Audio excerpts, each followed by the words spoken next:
The cell was cold, dark, and smelled of damp stone and forgotten blood. Ned Stark, once the proud warden of the North, sat quietly on the straw-covered floor, his back leaning against the cold wall.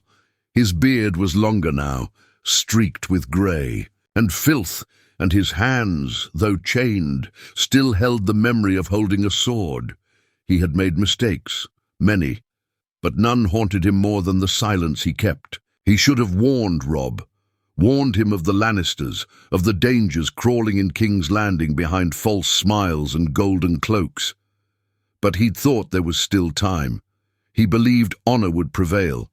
He was wrong. Varys, the spider, slipped in like a ghost that night. No clanking armor, no footsteps, just a whisper of movement and the soft flutter of his robes. "You look worse than yesterday, Lord Stark," Varys said, his voice light but tired. "Time is not kind in these dungeons." Ned looked up, weary. "What do you want, Varys?" "Not what I want," Varys replied. "What you want, or rather, whom?" He stepped closer and crouched, lowering his voice to a whisper. "I cannot promise you freedom, but I can promise your words might fly free." Ned's brows furrowed. "A raven?" he asked. Varys nodded. "To the north. One message. One chance." Ned's heart began to race. It had been weeks since he'd heard of Robb, of Catelyn, of Winterfell, but if there was even a sliver of hope that he could still protect them, he had to take it. Varys handed him a scrap of parchment, ink, and a quill. "Choose your words wisely. You may only send one." Ned held the quill tight. His fingers trembled. He didn't have much time. He wrote quickly, "Robb, trust no Lannister. Do not go south. They will betray and kill. Protect your mother. Do not marry for love. Be the wolf they fear, father." He signed it slowly with Ned. He knew it was vague. But in this game, words were like daggers, too sharp, and they'd be intercepted, too dull, and they'd be ignored. This had to be just enough to change what needed changing. Varys took the note, folded it delicately, and with a nod, vanished. Ned leaned his head back against the wall. For the first time in weeks, he closed his eyes and felt something close to peace. Far to the north, at River Run, Robb Stark stood under a grey sky. The war drums had not yet begun, but the weight of battle already hung in the air. Word had come of his father's imprisonment. Word had come of war. The bannermen were gathering. Then the raven came. Maester Luwin, breathless from the ride, handed the scroll to Robb. "It's your father," he whispered. Robb tore the seal and read. Each word sank like a stone into his chest. "Do not go south. Betrayal. Do not marry for love." It felt like prophecy. He turned to his mother, Catelyn, who was still recovering from the shock of the recent political chaos. Her face had lines of worry deeper than ever. She saw the scroll, and her eyes widened. "Ned wrote that?" she asked. Robb nodded. He knew something he couldn't say aloud. And just like that, the course of war began to shift. Robb cancelled the southward march toward King's Landing. Instead, he began to build fortresses along the Twins, and he started interrogating the Freys before ever accepting their hospitality.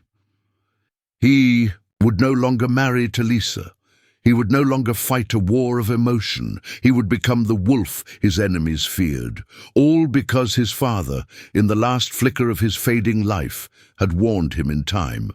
The fires burned low in the war camp that night, casting long shadows on the canvas walls of Robb Stark's tent. He stood over the war map, fingers tracing the rivers and roads of the Riverlands, jaw tight with focus. The letter from his father lay folded at the edge of the table, its corners worn from how often he read it. Catelyn entered, silent but firm. Her eyes moved to the letter, then back to her son. "You believe him?" she asked. Robb didn't look up. Father was no coward, but he was too trusting. If he says, "Do not go south," it's because he saw death waiting for me there. She nodded slowly. The Freys still demand a marriage alliance. I'll give them one, Robb muttered. But not me. Lord Bolton has a second-born son. He can marry one of Frey's daughters. I won't shackle myself to a house I don't trust. Catelyn's eyebrows rose. You've changed. Robb finally looked at her. I have to. Father tried to play the game with honor, and they cut off his head for it. His voice cracked slightly, but he didn't let the grief surface. Not now. That night under moonlight, he summoned his closest bannermen, Great John Umber, Lord Karstark, Rose Bolton, and Catelyn herself. They gathered around the table in silence. I've changed the plan, Robb began. We aren't marching to King's Landing. That's what they expect. That's where they want us. What then? Greatjon asked, voice gruff. We leave the Iron Throne to Joffrey? No, Robb said. We bleed them out first. We make alliances not through marriage, but with steel and strategy. We strike where they don't expect. Harrenhal, Lannisport, their roots. We turn their own greed and pride against them. There was murmuring, uncertain but intrigued. And if the Freys betray us? Rose Bolton asked, his tone unreadable. They won't get the chance, Robb replied. No more blind faith. I've seen what happens when we trust the wrong people. A week later, the scouts returned with news. Lord Walder Frey was offended by Robb breaking his betrothal, but intrigued by the new proposal involving a Bolton. The old man demanded hostages and safe passage through the twins. But Robb refused. Let the Freys sit in their mouldy keep, Robb told his council. We'll take boats downriver and cross at Seaguard. It takes longer, but we stay alive. That move alone saved hundreds, perhaps thousands. No red wedding, no betrayal in the dark, no massacre of the North's finest. Instead, Robb's army swept down the western riverlands, capturing minor Lannister strongholds, cutting supply lines and freeing villages. The war became one of attrition, not glory. Back in King's Landing, the news hit hard. Cersei Lannister stormed through the Red Keep, her fury sharp and hissing. He's not coming. The boy's smarter than we thought. Tyrion sipped his wine and raised a brow. It's almost as if someone warned him. Cersei narrowed her eyes. You think Father will allow this rebellion to continue? No, Tyrion said, setting his goblet down. But if the North is no longer blindly charging into traps, we may have to think beyond swords. She sneered. Let's see how clever. They remain when winter truly comes. But in the North, something else stirred, something colder than war. While Robb sharpened strategy, strange reports filtered from beyond the wall. Wildlings moving in mass, men disappearing at outposts, ravens that never returned. And for the first time, Robb Stark began to understand what his father had always feared most, not kings, not wars, but what lay waiting in the dark beyond the wall. As the war for the throne raged, Robb began sending scouts north, not to fight, but to listen. Because maybe Ned Stark's warning wasn't only about the Lannisters. Maybe it was also about the real war, the one that was still coming. Snow began to fall earlier than expected. The first flakes came softly at dusk, covering the red and gold banners of fallen Lannister camps in a thin white hush. Robb Stark stood beside his direwolf, Grey Wind, watching the horizon as the riverlands turned cold. It was a quiet cold, not just of the body, but something deeper. An omen, a raven arrived that same evening, not from the south, from the wall Meister. Luwin read the letter aloud in the war tent. His voice was steady, but concern twisted in his tone. To the king in the north, the dead walk. We saw them at the Fist of the First Men. This is no longer rumor, they are real. Samwell Tarly saw them. Benjen is missing. Mormont is dead. Jon Snow lives. He leads a ragged few beyond the wall. We need help. The wall will not hold forever. Dolorous Ed, acting Lord Commander. Robb leaned forward, gripping the edge of the table. Jon is alive? Yes, Luwin confirmed, but his expression was grim. But barely, and the night's watch is nearly broken. Catelyn looked at her son, voice low. Robb, your war is here, not beyond that ice wall. Robb shook his head slowly. No, Mother. Father warned me to be the wolf they feared. He never said who the enemy was. Maybe we all assumed wrong. The tent fell silent. We've spent too long bleeding over crowns, Robb continued, while something worse stirs in the cold. A week later, Robb met with his bannermen again, but this time the conversation wasn't about Lannisters or Tyrells. It was about what none of them wanted to believe. Their stories, Lord Umber grunted. Old wives' tales to scare. Children! I've had 3 separate ravens now, all saying the same thing, Robb said. And if my brother is still alive beyond that wall, I won't ignore it. What are you proposing? Rose Bolton asked, voice cold and calculating. Robb stepped closer to the map. We divide our strength. The war in the south slows, but we hold what we've gained. The west is in chaos. Tywin Lannister is trapped between the Tyrells and our hold over the Riverlands. If we press further, we may overreach. So you'll ride north, Catelyn asked, incredulous, to chase ghosts? No, Robb said. I'll send men I trust. Men who won't flinch when the impossible stands before them. His eyes turned to Galbart Glover, Mage Mormont and a few others who had long served the Starks with fierce loyalty.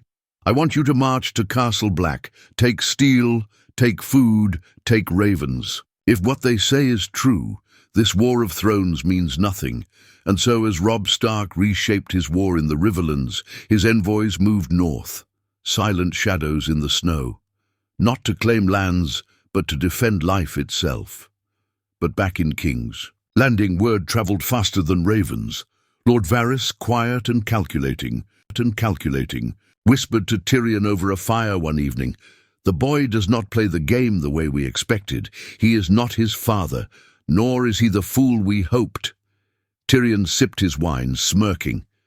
"Perhaps we underestimated him." "We did," Varys said. "And now he listens to stories from beyond the wall." Tyrion looked over at him. "Do you believe them? These tales of the dead walking?" Varys gave a small, sad smile. "It doesn't matter if I believe them. What matters is that the North, it does."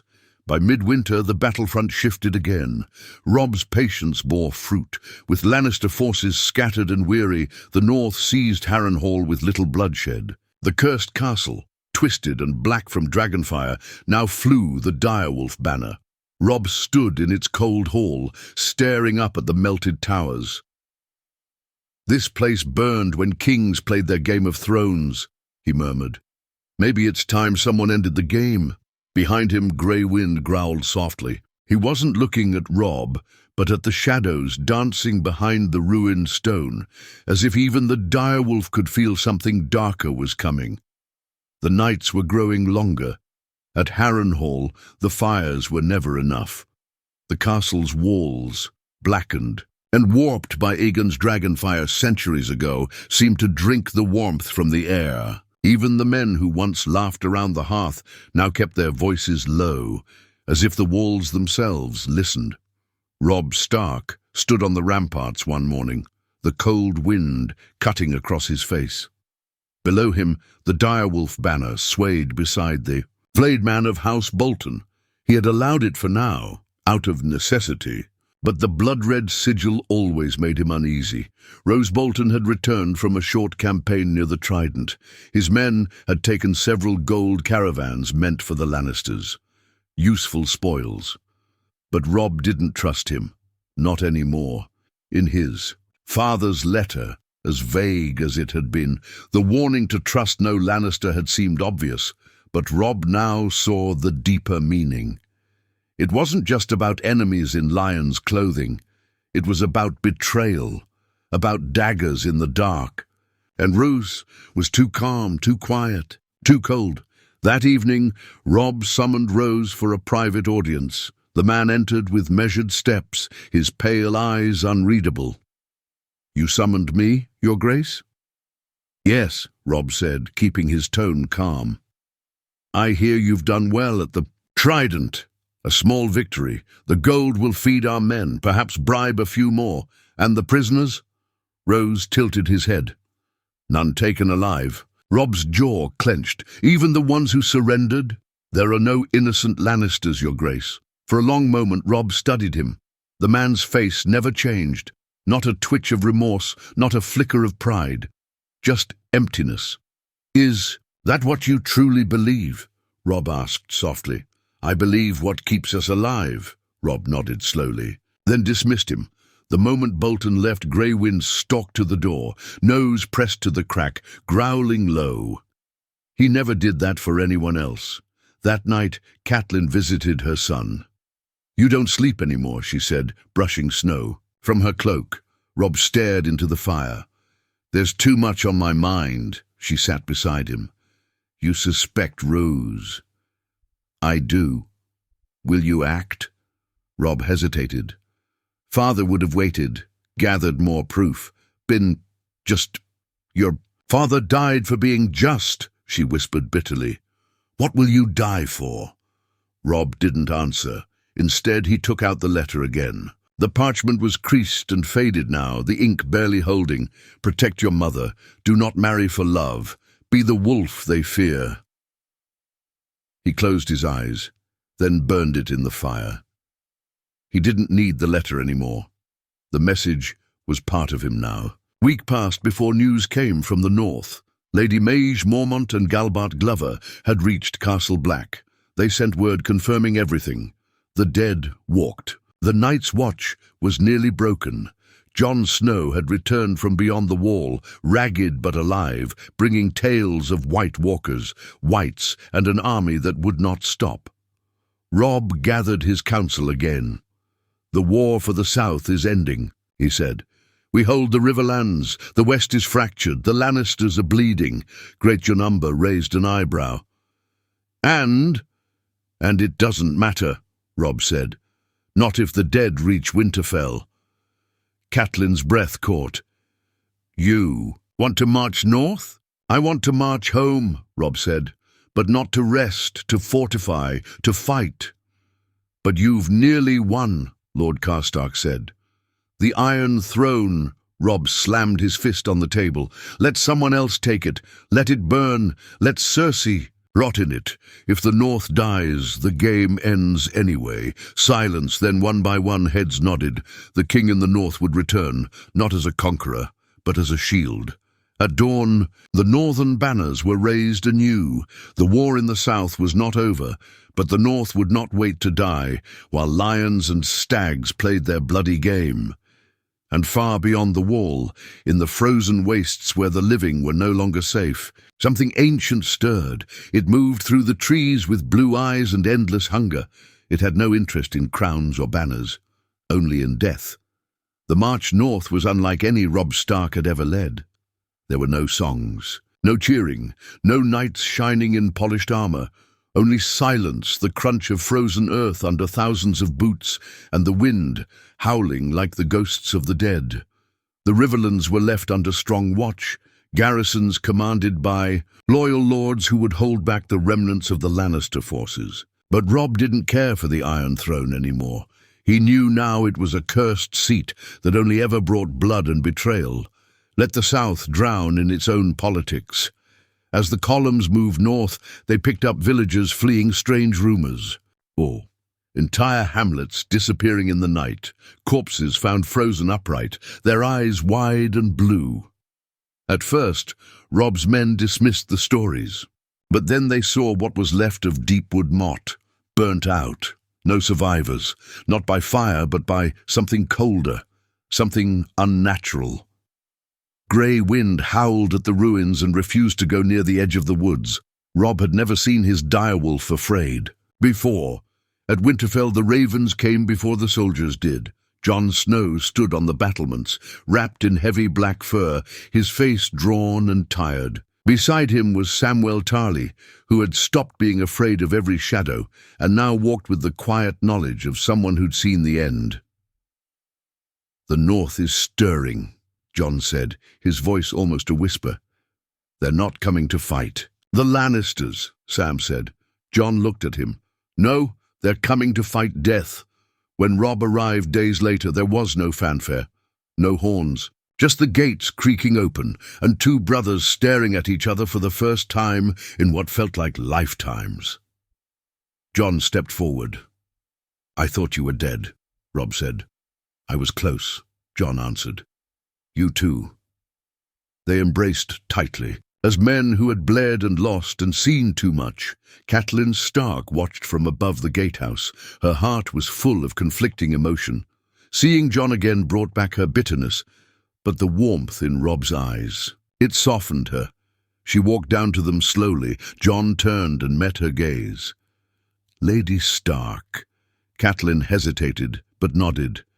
"You've changed." "We all have," Jon said. She didn't smile, but she didn't look away either. That was enough. In the great hall of Winterfell, a war council formed like none before. Men in black cloaks of the Night's Watch, lords of the North, wildling leaders who had crossed the wall under truce. Even a few broken southerners who had heard whispers of what marched from the icy north and fled to the only place still willing to resist. Jon stood with a carved map of the north. "They don't march like us," he said. "They don't sleep, don't eat. They don't care about the cold. They are thousands, maybe tens of thousands, and every man we lose joins them." Robb listened silently, arms crossed. Sam added, "Dragonglass and Valyrian steel can kill them. Fire too, for the whites, but for the walkers, you need more. We need more."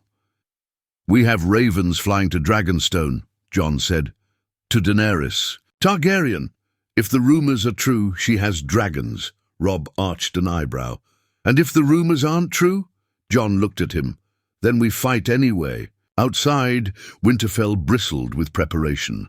Blacksmiths worked through the night forging weapons from dragonglass that Sam had helped mine in the ruins near Eastwatch.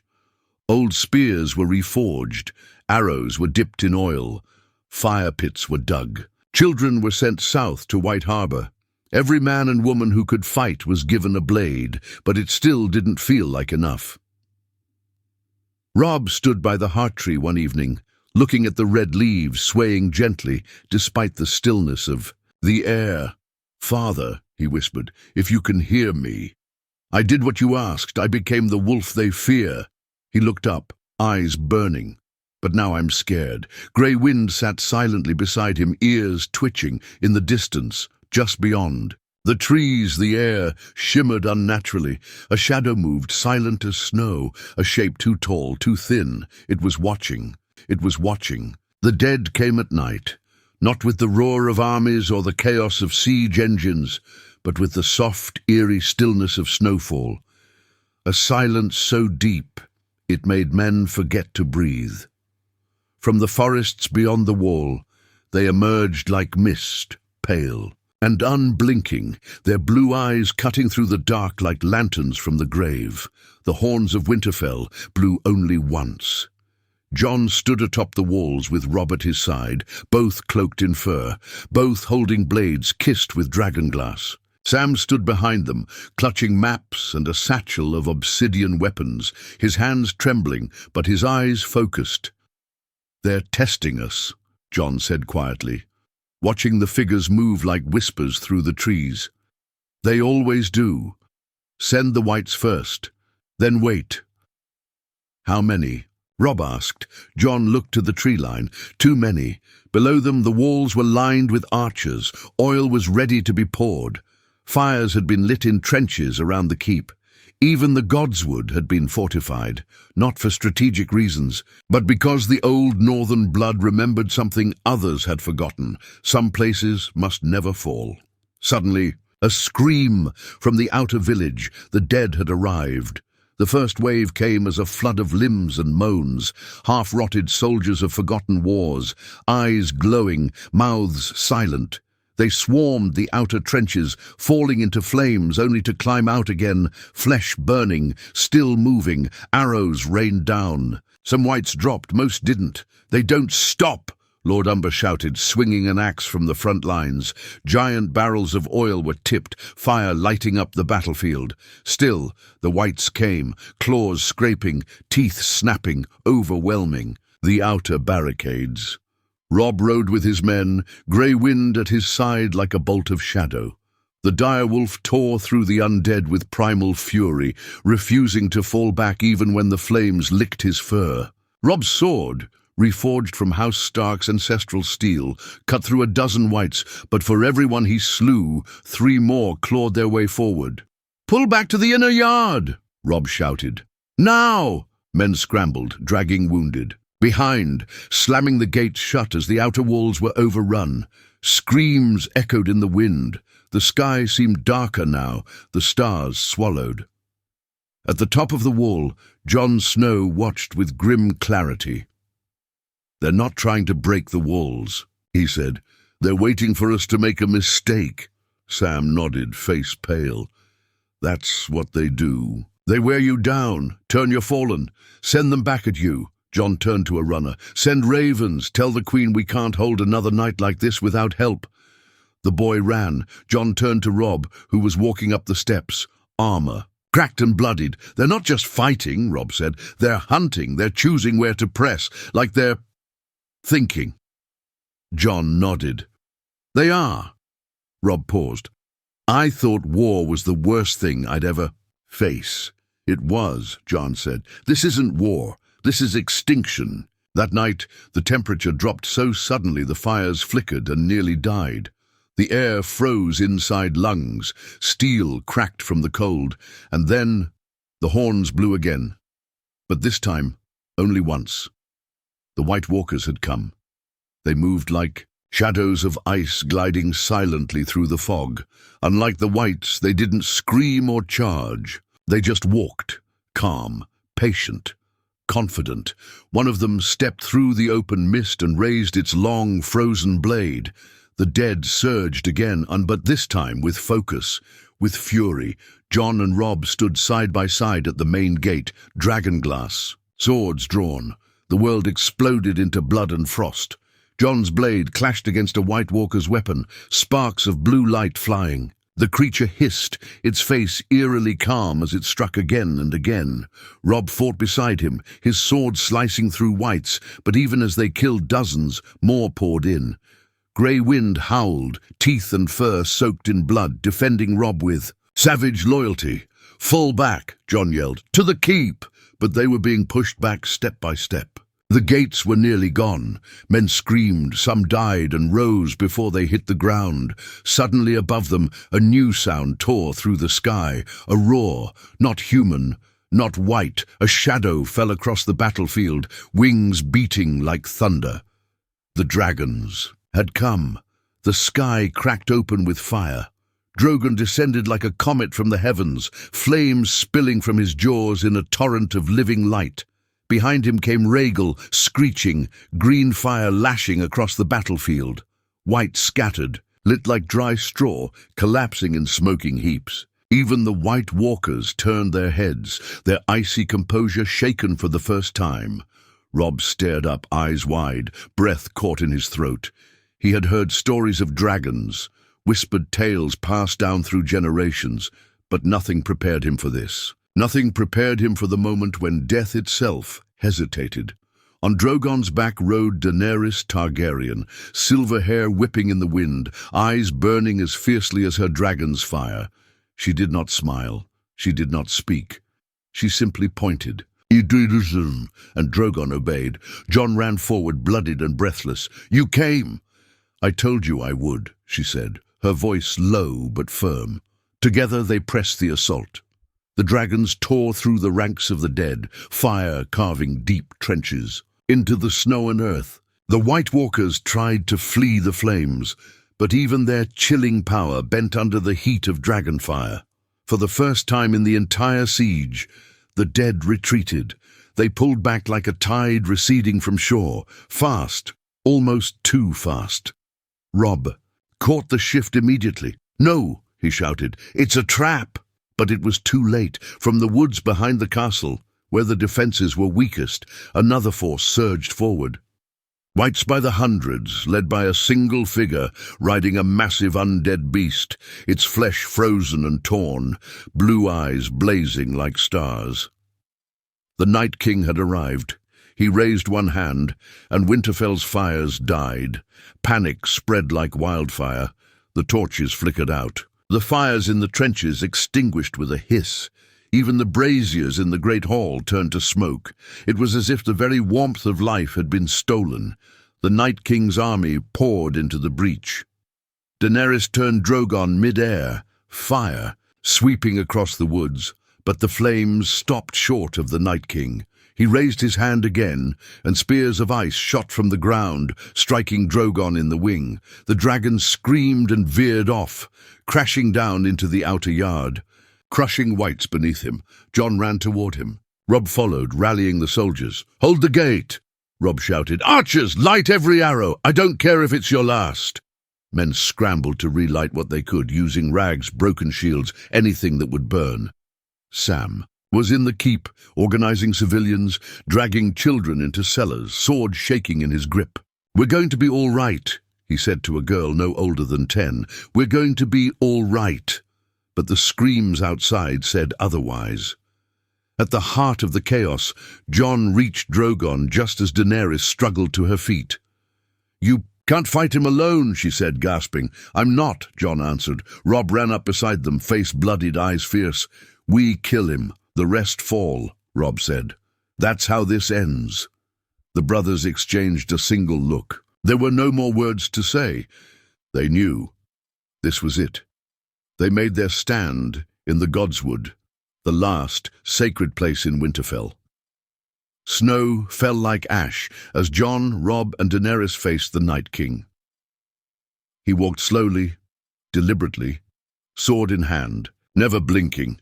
Grey Wind snarled beside Robb, teeth bared, fur bristling. The direwolf didn't flinch. He stood between his master and death. Jon charged first, Longclaw in hand, steel meeting ice in a blinding flash.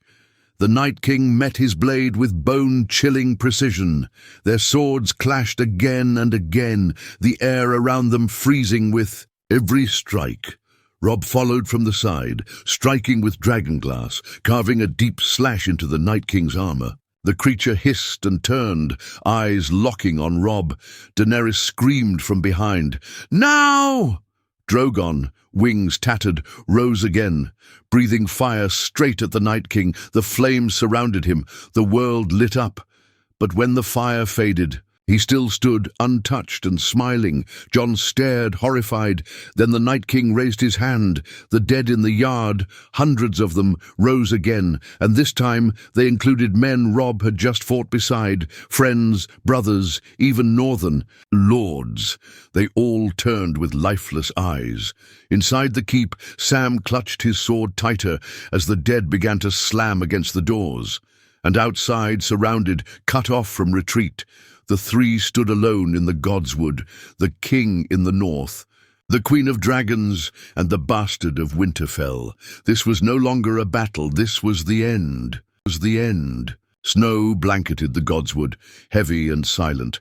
The old weirwood tree, its face carved in grief centuries ago, now bore witness to the final stand of the living. Robb Stark stood bloodied but upright, Grey Wind snarling at his side. Jon Snow gripped, Longclaw so tightly his knuckles had turned white. Daenerys stood behind them, panting, her face pale from shock.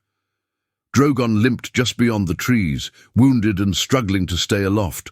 All around them, the dead were rising again.